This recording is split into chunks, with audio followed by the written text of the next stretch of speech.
అందరికీ నమస్కారం।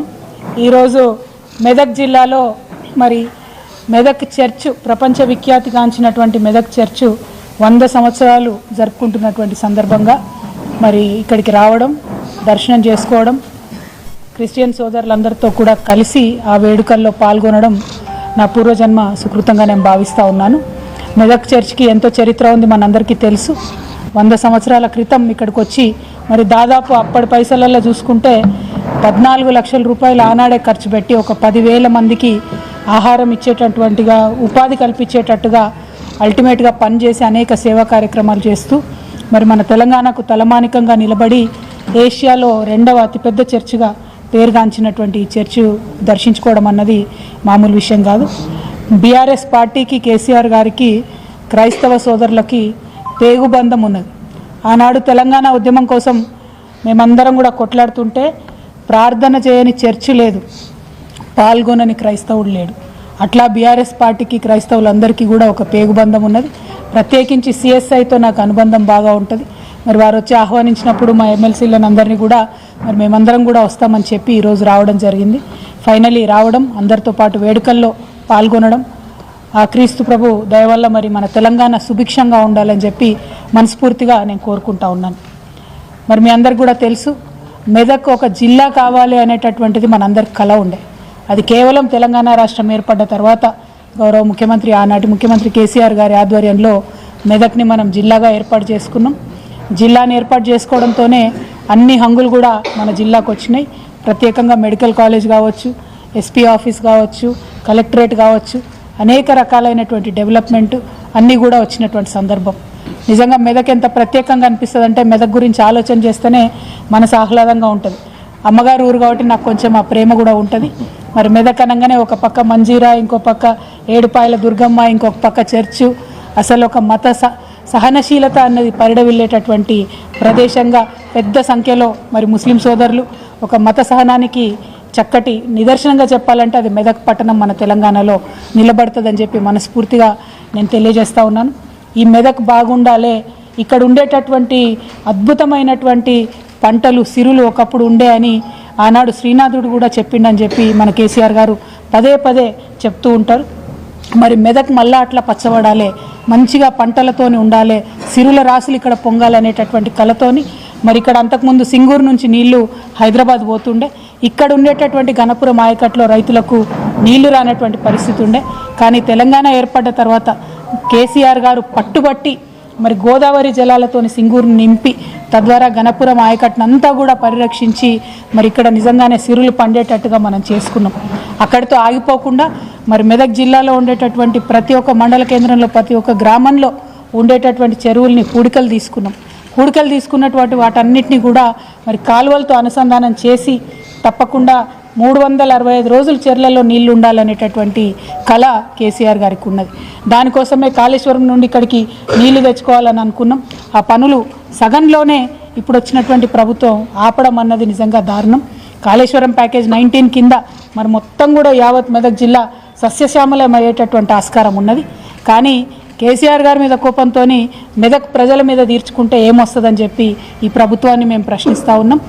తప్పకుండా కాళేశ్వరం నీళ్లు సింగూరు ద్వారా ప్లస్ అదేవిధంగా ప్రతి చెరువుకి, ప్రతి మండలానికి ఏదైతే అనుసంధానం చేసుకోవడానికి రామాయణపేట కెనాల్ని మనం నిర్మించుకుంటా ఉన్నామో దాన్ని కొనసాగించవలసిందిగా ఈ ప్రభుత్వాన్ని మెదక్ ప్రజల తరఫున నేను రిక్వెస్ట్ చేస్తూ ఉన్నాను। ప్రభుత్వాలు అనేటటువంటిది కంటిన్యూస్ ప్రాసెస్ ఉండాలి। ఒక పార్టీ పోయి ఇంకో పార్టీ అధికారంలోకి రావచ్చు, కానీ గవర్నెన్స్ అనేది కంటిన్యూస్గా కొనసాగాలి। ప్రజల కోసం చేపట్టినటువంటి ఈ పథకాలను ఆపవద్దు అని చెప్పి మేము గౌరవ ముఖ్యమంత్రి గారికి విజ్ఞప్తి చేస్తూ ఉన్నాం। ఎందుకంటే ఇది ఇబ్బంది పడ్డటువంటి నేల, కష్టాలు పడ్డటువంటి నేల, చాలా కరువును చూసినటువంటి ప్రాంతం। ఆ కరువునంతా కూడా తరిమేసే విధంగా ఈ ప్యాకేజ్ 19 కానీ మన కాలువలు కానీ మనం నిర్మాణం చేసుకున్నాం కాబట్టి, రామాయణపేట కెనాల్ కానీ ప్లాన్ చేసుకున్నాం కాబట్టి ఆ పనులను ఎట్టి పరిస్థితుల్లో ఆపొద్దని గౌరవ ముఖ్యమంత్రి గారిని మేము కోరుతా ఉన్నాం। అదేవిధంగా ముఖ్యమంత్రి గారు ఎప్పుడైనా జిల్లాలకు వస్తూ ఉన్నారంటే ఎక్కడైనా కూడా ఆడబిడ్డలు ఎదురు చూస్తూ ఉంటారు, మరి వస్తే ఏమన్నా పథకాలు ఇస్తారేమో, ఏమన్నా కొత్తవి మాకు వస్తాయేమో అని చెప్పి। ఇవాళ యావత్ తెలంగాణలో కూడా మహిళలు మరి క్రిస్మస్ గిఫ్ట్ రాలేదని అనుకున్నారు, అట్లనే రంజాన్ తోఫా ఎగిరిపోయింది, అట్లనే బతుకమ్మ చీర కూడా ఎగిరిపోయింది। ఇవన్నీ ఒకప్పుడు ఇచ్చుకున్నాం, ఇప్పుడు ఏది లేనటువంటి పరిస్థితి। పోనీ క్రిస్మస్ గిఫ్ట్ తీసేస్తే తీసేసిండ్రు, మరి మహాలక్ష్మి పథకం కింద మాకేమన్నా 2500 రూపాయలు ప్రకటిస్తారేమో ఇలా మంచి రోజు అని చెప్పి తెలంగాణ మహిళలు అనుకున్నారు. మరి కళ్యాణ లక్ష్మితోని 1 తులం బంగారం ఇస్తారేమో అని అనుకున్నారు. ఏది లేదు, ఏం ఆలోచన లేదు. మహిళలు అనేటటువంటి వాళ్ళు మరి ఎంతో కొంత ఆశతోని ఈ ముఖ్యమంత్రి గారు వస్తే, కొత్త పార్టీ వస్తే మాకేమన్నా మంచి జరుగుతుందేమో, మరి కేసీఆర్ సార్ 2000 ఇస్తా అంటుండు, ఈయన 4000 ఇస్తా అన్నాడు కదా అని చెప్పి ఆలోచనతో ఓట్లు వేసినటువంటి వాళ్ళు కూడా ఉన్నారు. కానీ ఇలా సంవత్సరం అయిపోయింది, ఒక్కొక్క ఆడబిడ్డకి 2000 వస్తున్న వాళ్ళకు 4000 ఇస్తా అని ఇయ్యలేదు ఈ ప్రభుత్వం. కాబట్టి ఒక్కొక్క ఆడబిడ్డకి ఈ ప్రభుత్వం 24,000 రూపాయలు అప్పుబడి ఉందని చెప్పి నేను తెలియజేస్తా ఉన్నా. అట్లానే మరి 18 ఏళ్ళు నిండంగానే స్కూటీలు ఇస్తామని చెప్పి ఆడపిల్లలకి, మరి ఈ సంవత్సరంలో 18 ఏళ్ళు నిండిన వాళ్ళందరికీ కూడా మరి స్కూటీ ఇస్తారా ఇయ్యరా ఏం సంగతి అన్నది కూడా ముఖ్యమంత్రి గారు మా ఆడపిల్లలకు చెప్పాలి. మరి వచ్చే సంవత్సరం 18 ఏళ్ళు అయ్యేటోళ్ళకన్నా ఇంకా 5 రోజులు అయితే కొత్త సంవత్సరం వస్తుంది. మరి కనీసం కొత్త సంవత్సరం కానుకగా అన్న తక్షణమే ఆడపిల్లలకు 18 ఏళ్ళు నిండినటువంటి వాళ్లకు స్కూటీలు రిలీజ్ చేయాలని చెప్పి మేము ఈ ప్రభుత్వాన్ని డిమాండ్ చేస్తూ ఉన్నాం. నిజంగా మహిళలను నమ్మించి మోసం చేసినటువంటి సర్కారుగా ఈ సర్కారుని అభివర్ణించవచ్చు, ఒక మనసు లేని సర్కారుగా అభివర్ణించవచ్చు. ఎందుకంటే కేసీఆర్ గారు ఒక ఆలోచనతోని కేసీఆర్ కిట్ అనేటటువంటి కార్యక్రమం పెట్టి మరి 12,000 రూపాయలు మగపిల్లగాడు పుడితే 13,000 రూపాయలు ఆడపిల్ల పుడితే కార్యక్రమాన్ని పెట్టడం జరిగింది. ఇవాళ కేసీఆర్ కిట్లు కనబడతలేవు. సరే ఫోటో మార్చుకోండి, పేరు మార్చుకోండి, కనీసం కిట్లన్నా ఆడబిడ్డలకు ఇవ్వాల్సిందిగా మేము డిమాండ్ చేస్తూ ఉన్నాం.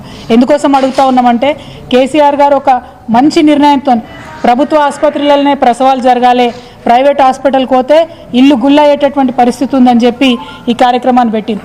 కానీ మొన్నొచ్చిన డేటా చూస్తే మళ్ళా తెలంగాణ వ్యాప్తంగా ప్రైవేట్ హాస్పిటల్లో డెలివరీలు ఎక్కువవుతున్నాయనేటటువంటి విషయాన్ని కూడా గమనించినాం.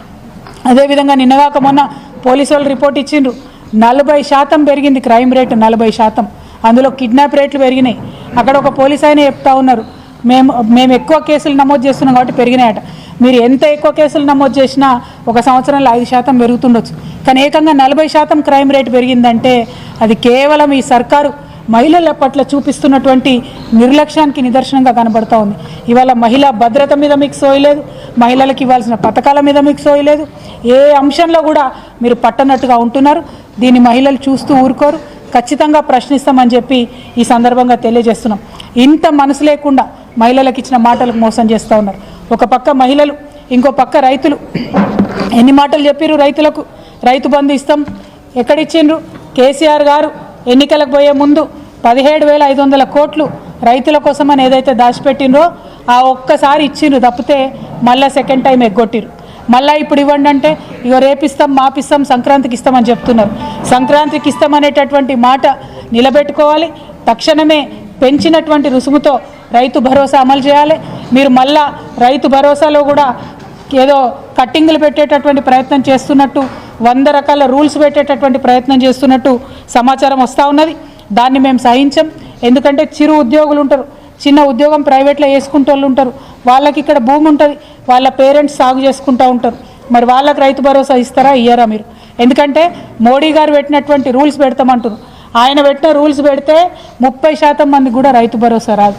కేసీఆర్ గారు ఎటువంటి రూల్స్ లేకుండా రైతులందరికీ ఇవ్వాలి, సాగు చేసుకునే వారందరికీ ఇవ్వాలనేటటువంటి ఆలోచనతో రైతు బంధు అనేటటువంటి కార్యక్రమం పెట్టారు. దాంతో ప్రైవేట్ రుణాలు లేకుండా చాలా చక్కగా రైతులు పంట వేసుకునేటటువంటి పరిస్థితి ఉండే. కానీ ఇవాళ మీరు కొత్త రూల్స్ తీసుకొచ్చి మీ ఇంట్లో చిన్న గవర్నమెంట్ ఎంప్లాయీ ఉంటే ఇయ్యం, మీరు ఇన్కమ్ ట్యాక్స్ కడితే ఇయ్యం, మీరు ఇంకోటి చేస్తే ఇయ్యం, మీకు కారు ఉంటే ఇయ్యం, ఇట్లాంటి రూల్స్ పెట్టినట్టయితే 30% మంది కూడా రైతు భరోసా రాదు.